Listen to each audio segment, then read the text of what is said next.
իրավունքներն են խախտվում։ Մենք եկել ենք այստեղ, որ բարձրաձայնենք մեր ձայնը այդ խախտված իրավունքների մասին։ Հայաստանի ղեկավար Նիկոլ Փաշինյանը կեղծ է։ Նրա կեղծ արևմտամետությունը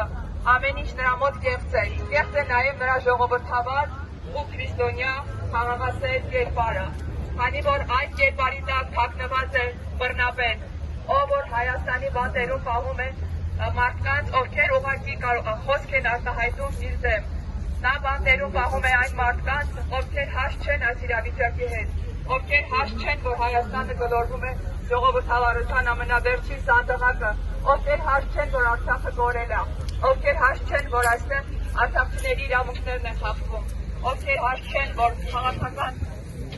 ազատությունը կարծես թե արդեն վերանում է եւ ընտրական այս շրջանում բոլոր խախտումները կարողանում եք ներել նրան։ Դուք հովանավորում եք թե ֆինանսապես, թե հեղինակությամբ մի մարդու, ով ասում է, որ արցախյան հիմնախնդիրը այլևս փակված է։ Ես մի փոքր արտական բան եմ ուզում ասել։ Այսօր իմ տատիկի ծնունդն է, նա Գանձասարից է։ Ես վստահ չեմ, որ տատիկիս գերեզմանը կա։ Ես չգիտեմ, ով պետք է դրա համար դեր կանգնի, եթե ոչ Հայաստանի Հանրապետությունը։ Դուք այստեղ եք, բայց Բաքվի բանտերում մեր գերիներն են շարունակում մնալ։ Ով պետք է նրանց համար պայքարի, եթե ոչ Հայաստանի Հանրապետությունը ու մեր ղեկավարությունը։ Դուք հովանավորում եք նրան։